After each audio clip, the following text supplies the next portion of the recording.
Hello, and thanks for coming to my show. If you don't already know, this show is done in themed seasons, and we're on Season 18, Killer Kids. If you like this channel, not necessarily the crimes, you can hit like on the video and subscribe to the channel for weekly stories. You can also check out my other channel, Somewhere Sinister, which isn't entirely true crime, more true crime adjacent. A link is in the description. Thanks. On the evening of Friday, May 11th, the Haynes family was enjoying their time together after having been recently reunited. 20-year-old Maggie Haynes spent most of her time away at Bucknell University. She had arrived home the day before to spend her summer break with her family, 50-year-old Thomas Haynes, 47-year-old Lisa Haynes, and 16-year-old Kevin Haynes. As they sat around the dinner table enjoying some spaghetti and meatballs, Maggie filled them in on how things had gone at school that year, and Kevin talked excitedly about an upcoming school trip to Germany. They were a tight-knit family who lived comfortably in the Blossom Hill neighborhood of Manheim Township, Pennsylvania. Thomas was an industrial supply salesman and Lisa was a teacher at Lancaster Brethren Preschool. As the night wore on, the whole family sat down in the living room to watch a movie. It being a romantic comedy, Kevin eventually lost interest and went to bed. When the movie was over, Lisa also went to bed, but Tom and Maggie stayed up a little longer. When they both called it a night, Tom went to sleep, but Maggie stayed up in her bedroom watching television on her laptop and messaging friends. She finally closed her computer and went to sleep at about 1 a.m., but it wasn't long before she was awakened by someone yelling. She opened her bedroom door and could tell the yelling was coming from Kevin's room. Then she heard a loud thumping noise. It sounded like there was a struggle happening in her brother's room, so she quickly closed her bedroom door and considered her options. She had left her cell phone in the kitchen so she wouldn't be able to call for help from there. Her only other option was to make a run for a neighbor's house, which was exactly what she did. As Maggie bolted from her room and down the hall, she saw her mother sitting on the edge of her bed with her father lying motionless beside her. Lisa whispered, quote, "Get out of here. Get out and go get help." Maggie raced down the stairs and out the side door. She ran across the street and frantically rang the doorbell and pounded on the door. After what seemed like an eternity, a woman opened the door and let her inside. She used the neighbor's phone to dial 911, and when an officer arrived, she told him what she had heard and about her mother telling her to go get help. She said she wasn't sure if there was an intruder, or maybe if there was a medical emergency with her father since she had fled the house so quickly. When a second officer arrived on the scene, they decided to go over to the Haynes house and check on them, but what they would find would horrify the entire community. This is Monsters.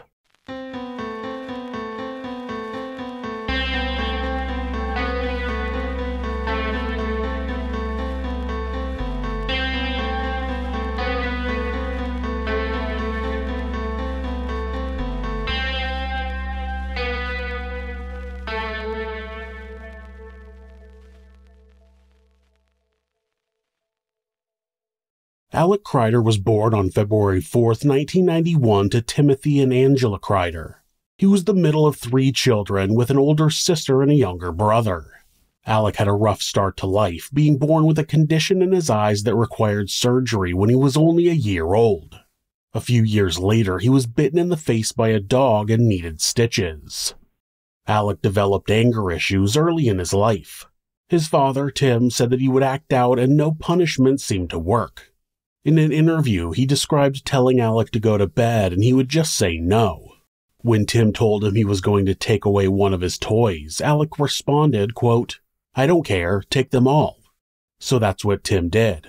After that, Alec never asked for his toys back, so after a month, Tim just put them back in his room.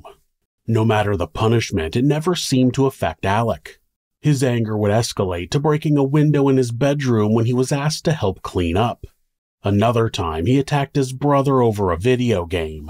He would become bothered by the sound of someone chewing or either breathing, and it would make him angry. To make matters worse, Alec would end up having to cope with a difficult decision made by his parents.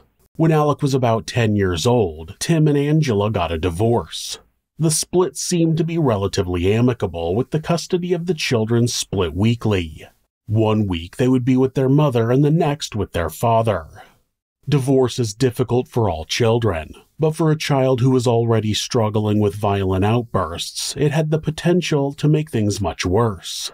Though Alec did tell his father that the divorce made him angry, Tim would say that he eventually seemed to grow out of the outbursts. At some point, Tim had gone to his father's house and took Alec with him.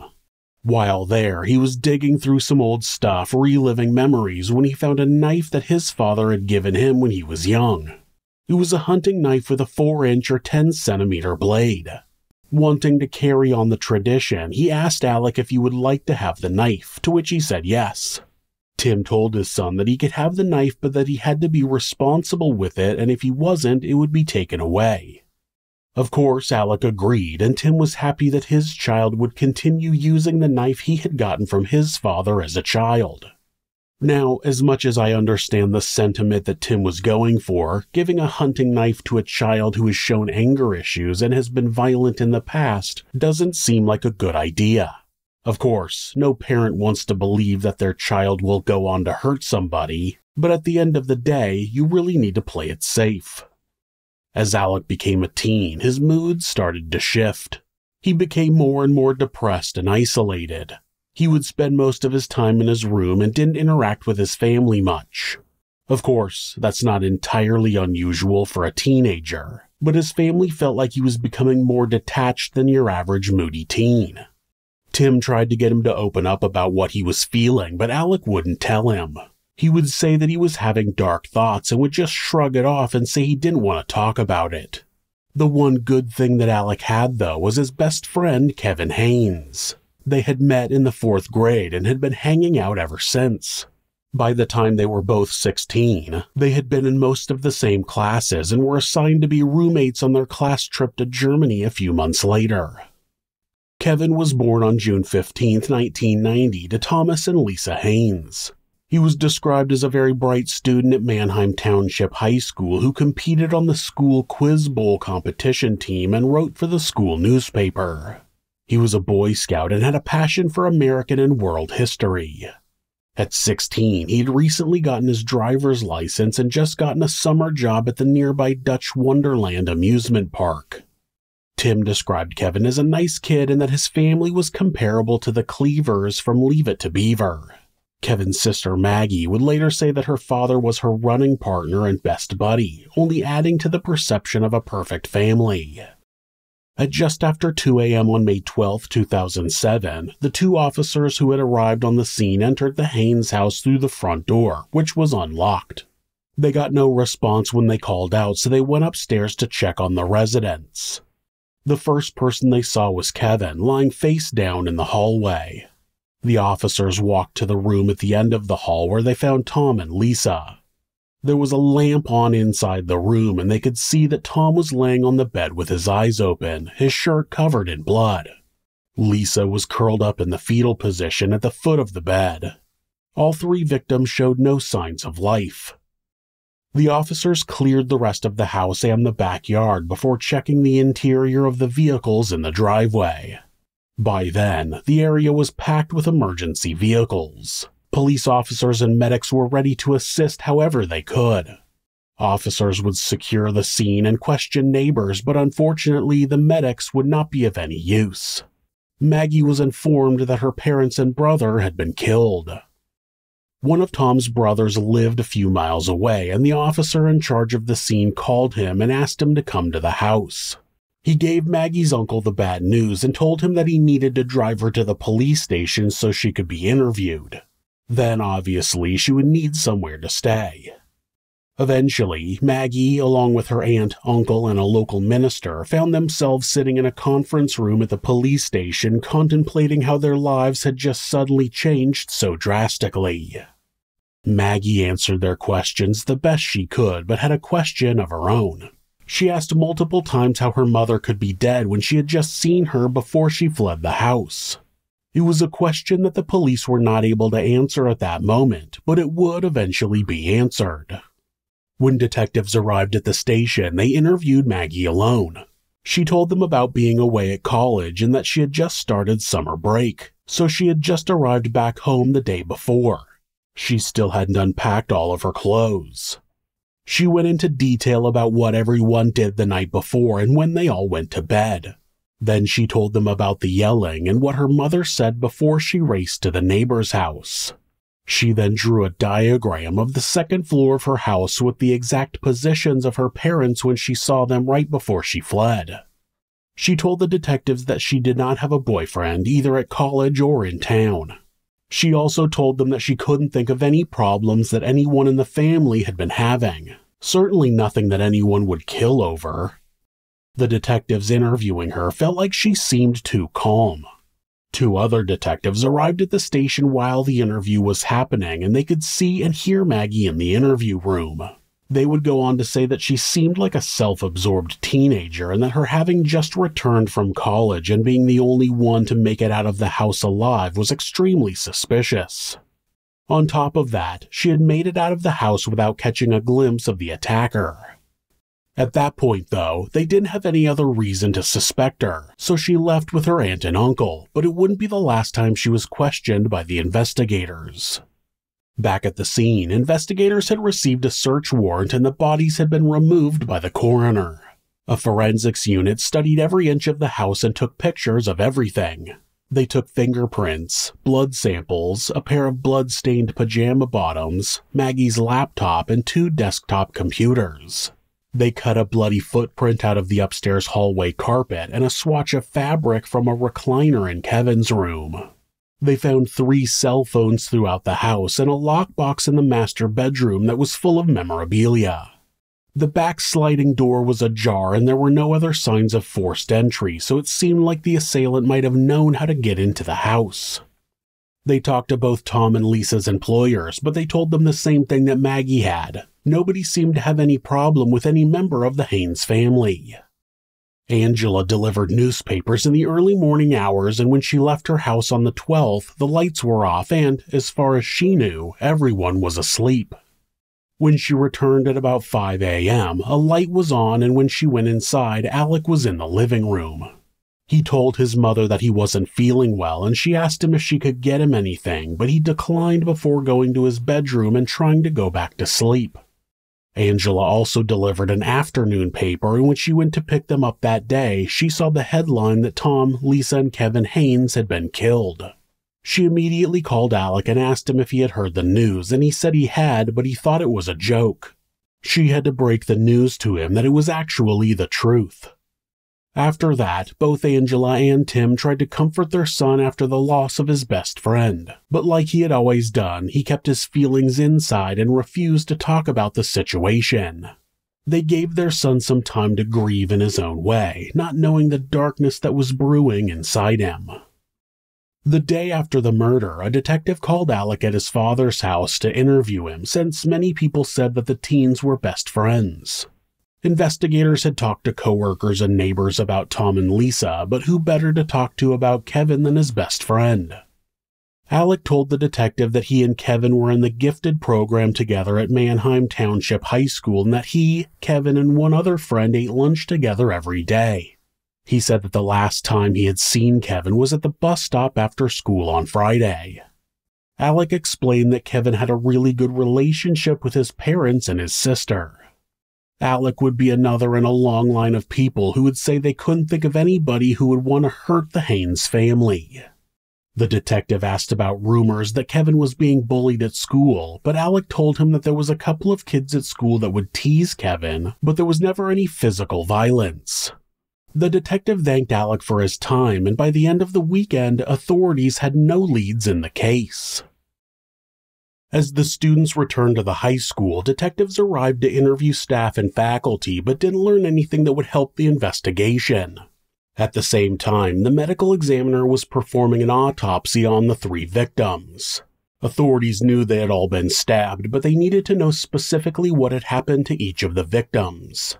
Tom had only suffered 2 stab wounds, but both were in the chest, and the ME determined that either one would have been fatal.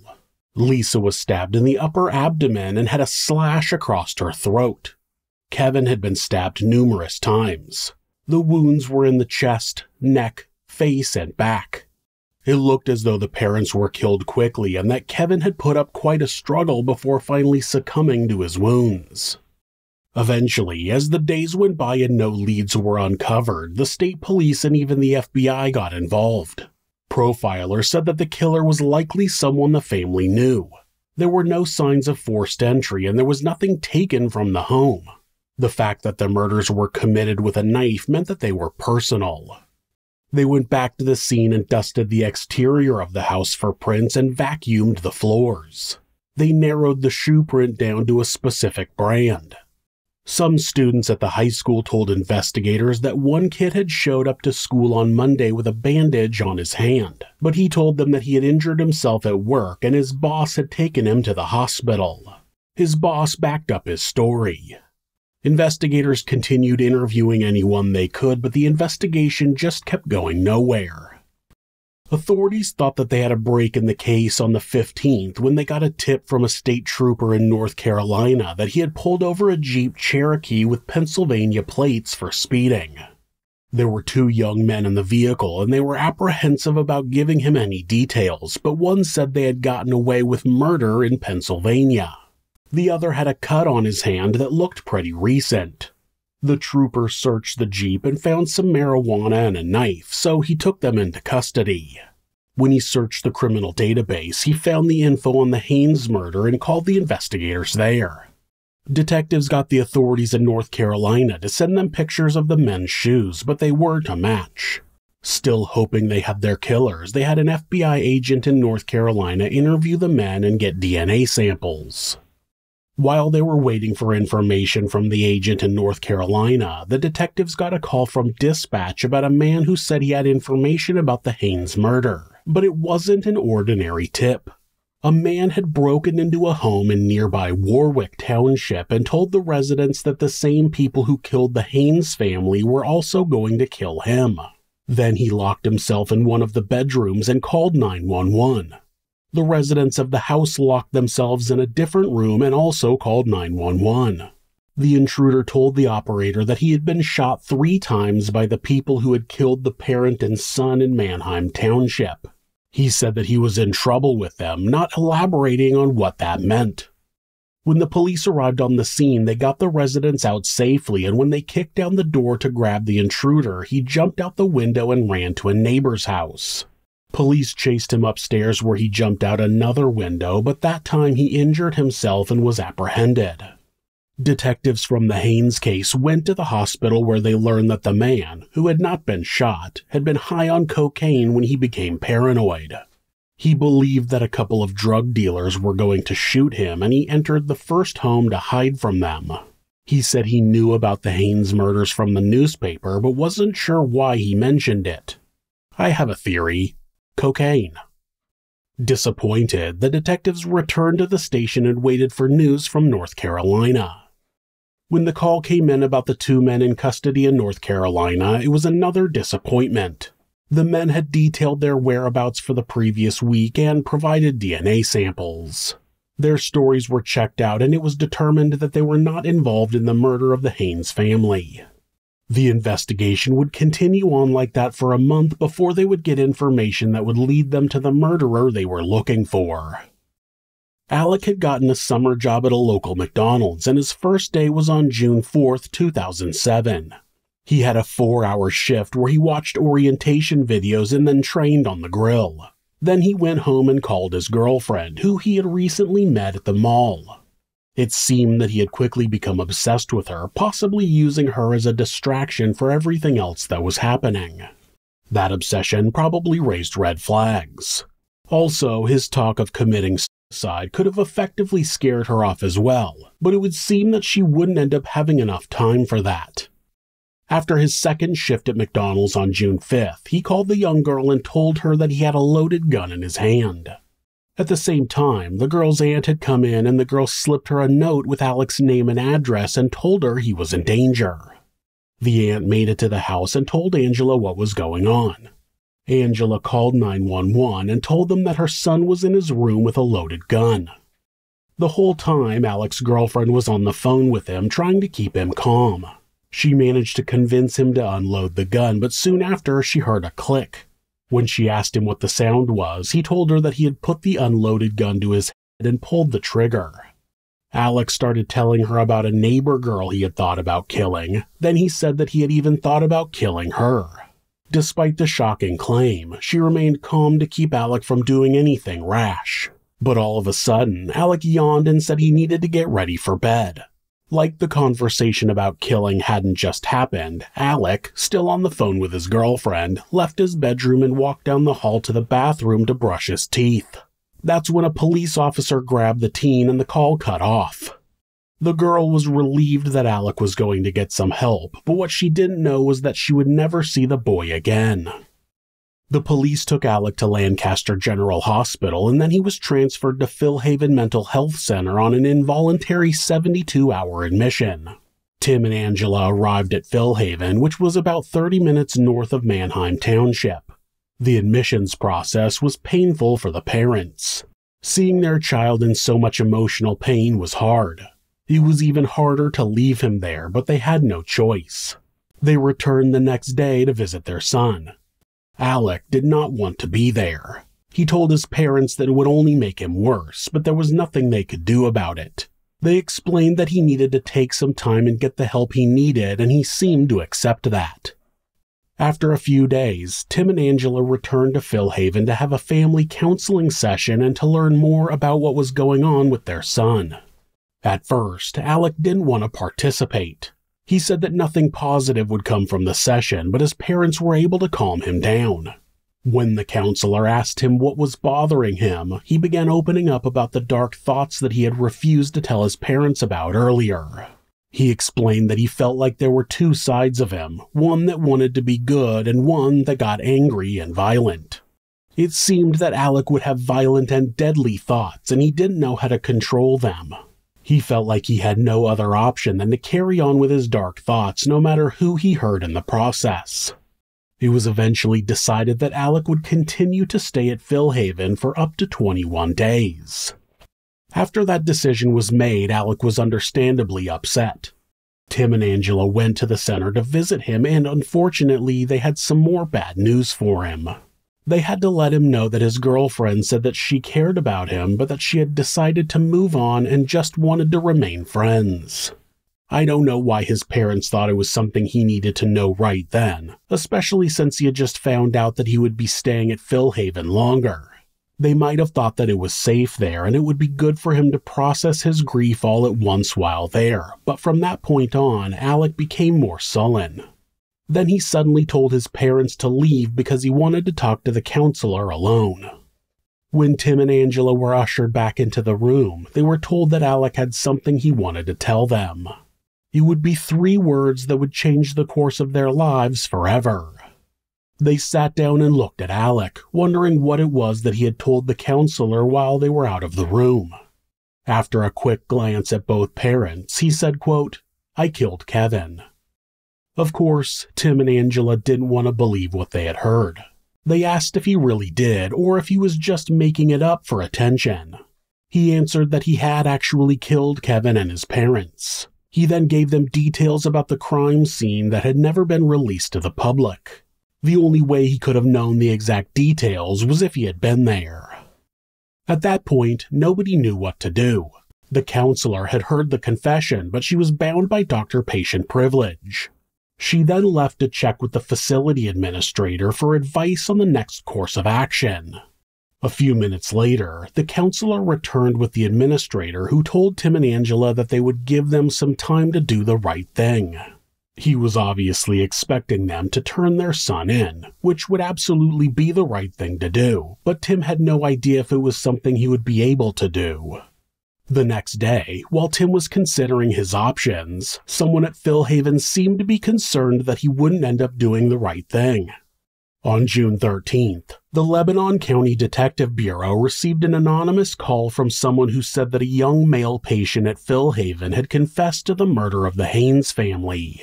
The caller said that the patient had gone on to tell staff that he had fantasies about killing again and hung up.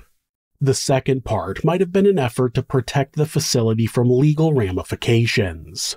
A doctor in a mental health setting is not allowed to report past crimes in the United States. If you go to therapy and confess to a past murder, the therapist can't turn you in. They're only able to report the possibility of future crimes. If you go to a therapist and tell them that you're going to kill your neighbor, they will report that to the police. So, if you confess to a past murder, but then start talking about wanting to commit another murder, that opens the door for them to contact the police. A few minutes later, the person called back and added that the patient had cuts on their hand and their name was Alec Kreider.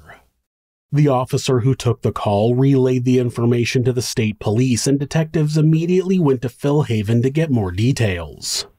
Once there, though, nobody would tell them anything due to confidentiality laws. It was very likely that Alec had not told anybody there that he had fantasized about killing again, and the facility's hands were tied when it came to reporting a past crime. It was also untrue that Alec had cuts on his hand. From then on, investigators kept both Tim and Angela under surveillance while they tried to get as much information they could on Alec. Meanwhile, Tim was struggling with what to do about his knowledge that his son had committed a triple murder. He and Angela spoke to lawyers as well as their pastor. No matter who he was able to tell in confidence, he continued to get the same advice: do the right thing. The right thing was to turn his son in. Tim would later say in an interview that he had raised his children to always do the right thing, and he didn't know how they would be able to respect him if he now chose to protect Alec. He would be betraying his family, the Haynes family, and the community. After a few days of careful consideration, even going as far as contemplating breaking Alec out of Phil Haven and going on the run, he ultimately decided to call the police and tell them the truth. Before he talked to the police, Tim wanted to find the knife that Alec had used during the murder. He went into Alec's room and looked in a desk and in 2 different bags that Alec used when he went back and forth between his parents' houses, but he didn't find it. Then he opened a dresser drawer and saw the same knife he had given to him a few years prior. It was still in the sheath, and when he pulled it out, it looked clean, but the tip was broken off. Tim realized that he had given Alec the murder weapon. Tim called his lawyer and told him he had the knife and agreed to cooperate in any way he could.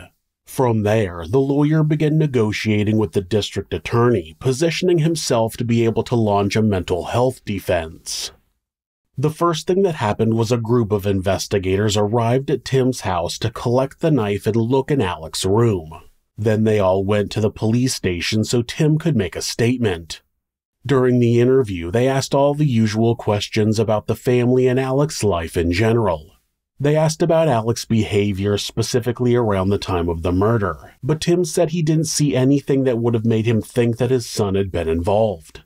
Of course, one of the murder victims was his best friend, so any change in behavior would have easily been chalked up to grief over that.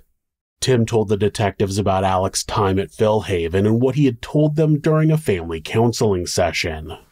That same evening, an investigator went to Phil Haven with a search warrant and collected the 2 pairs of shoes that Alec had with him there. One was a pair of Reebok sneakers, and they didn't match the shoe print at the scene. The others were a pair of Hush Puppies, and they did match. They also had traces of blood on the soles.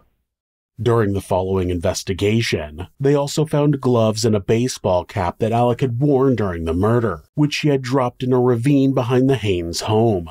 The cap had traces of blood on it as well. When the knife was examined closer, microscopic traces of blood were found on it. All of the blood would come back as a match to one or more of the murder victims. Alec was at Phil Haven for another day before he was placed under arrest on June 16, 2007. He fully cooperated with the arrest and he remained silent after having his Miranda rights read to him.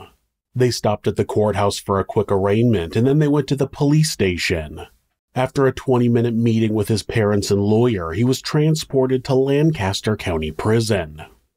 Detectives usually continue gathering evidence long after a suspect is arrested. They could work right up until the trial if they're still trying to ensure a conviction.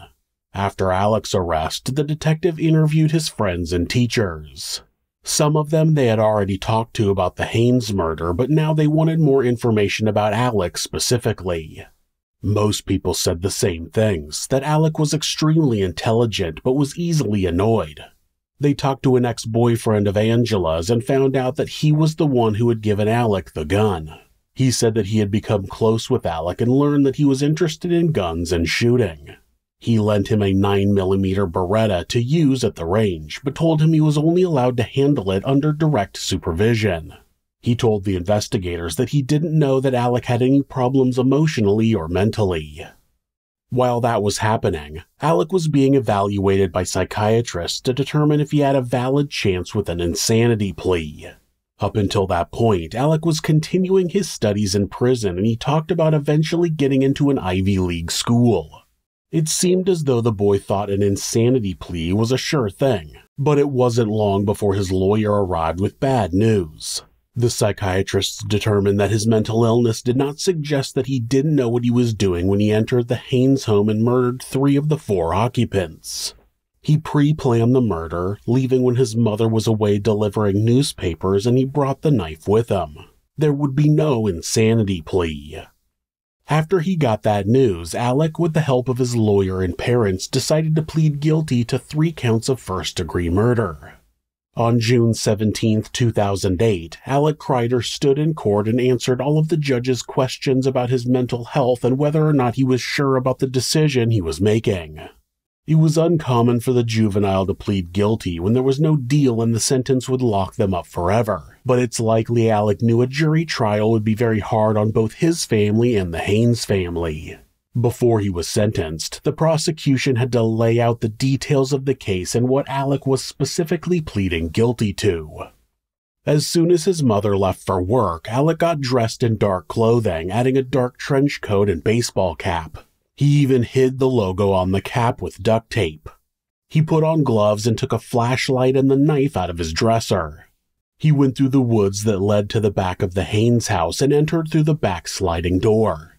He was very familiar with the home, having been there numerous times, and he knew they didn't lock their doors. Many people would go on to say that this crime was so shocking because it was such a safe area. A place where people didn't lock their doors, but anytime a horrible crime happens in a safe little community, people say that. Murders can happen anywhere. Alec would say that he planned to go into Kevin's room and smother him, but once he was inside the house he changed his mind. He went into Tom and Lisa's bedroom and stabbed Tom twice in the chest. The wounds were quickly fatal and he wasn't able to fight back. Then Alec stabbed Lisa once in the abdomen. From there, he went into Kevin's room and attacked him with the knife. It was likely that Kevin recognized Alec, and his final thought was the confusion of why his best friend was attacking him. Kevin had put up the biggest struggle and started yelling for help. Alec would later say that he didn't know Maggie was already home. He thought she was still at college, likely because her summer break started a week before summer break for the high school. When she heard the commotion, she fled the house, but not before seeing her mother sitting up in her bed. Lisa had been stabbed, and the ME reported that it would have been fatal, but not as quickly as Tom's chest wound. As Maggie ran out of the house, Kevin opened his bedroom door and just barely made it into the hallway before succumbing to his wounds. Then, as Alec started to leave, he saw that Lisa was still alive, so he entered the room and slashed her throat. Then Alec left the house out the same sliding door and ran through the woods to his house. Along the way, he lost his gloves and hat. When he got back home, he immediately cleaned himself up and put his clothes in the wash. When his mother returned home, he was sitting on the couch and he told her he didn't feel good. That was the story that Alec told his parents when he confessed, but he never detailed the crime again to anyone else and never gave a reason. Tim pressed him for a reason, but all that Alec had to offer was that Kevin had been annoying him lately. He gave a few examples of Kevin chewing his food too loudly at lunch or him arguing too strongly during political debates. Oh, okay. When you believe that someone deserves to die because they chew their food too loudly, you might deserve to be locked away from society on an indefinite basis. Just saying. In court, the prosecutor also detailed the evidence that investigators collected that proved beyond a reasonable doubt that Alec had committed the triple murder. When he was finished, the judge asked Alec if what the prosecutor had said was true, and Alec responded yes. The defense didn't have a lot to argue. Alec was going to be sentenced to 3 life sentences without the possibility of parole. The only decision the judge would make was if they were going to be served consecutively or concurrently. And then that wouldn't even make much difference as to how long Alec would be in prison unless his sentence was eventually changed to life with parole. The defense made a statement regarding Alec's young age and his decision to plead guilty to save the victim's family the pain of a trial. When Alec was asked if he wanted to say anything, he declined. Many saw that as a missed opportunity to show some kind of remorse for what he had done, but it was likely he didn't feel any.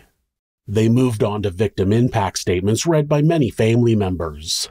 The most impactful was a statement made by Maggie. She didn't attend the sentencing, but she provided a video statement where she told the judge about how her life was shattered following her family's murder. She described the guilt she felt at not being able to act quickly enough to save their lives. She described Alec as a despicable person, and she told the judge that she believed that he would kill again. After Alec had been arrested, his parents picked up his belongings from Phil Haven and they found multiple notebooks that he had used as journals while he was there. Then investigators found another journal that Alec had been keeping prior to the murders. The prosecutor pointed out that nowhere in any of those journal entries did Alec show any remorse for what he had done. The journals showed that Alec wanted to kill someone, and he did just that. His motive was that he wanted to kill. He wrote in one journal, quote, "Never did I believe that killing a man is wrong. No, killing out of cold blood is wrong, but that is all. I often wondered if I set out to destroy the world, if God would stop me." After Alec killed the Haynes family, he wrote a note that said, "Alexander was born May 12th at 3:30, 2007. It was as if he believed that taking life had completed the process of him becoming a person. Murder was his identity. It was the behavior of a future serial killer." The judge finally made his decision and sentenced Alec Kreider to 3 terms of life in prison without the possibility of parole to be served consecutively. There was no possibility that Alec would ever be released from prison, but his stay only lasted 10 years. On January 20th, 2017, Alec was found dead in his cell. He had hanged himself in his cell and guards tried to resuscitate him, but they were unsuccessful. He was 2 weeks away from turning 26. Did mental illness play a part in the horrible crimes committed by Alec? Of course. There was something inside of him that caused an uncontrollable urge to kill. But he even said himself that killing out of cold blood was wrong. Then he turned around and did exactly that, to his own best friend. Something that only a monster could do.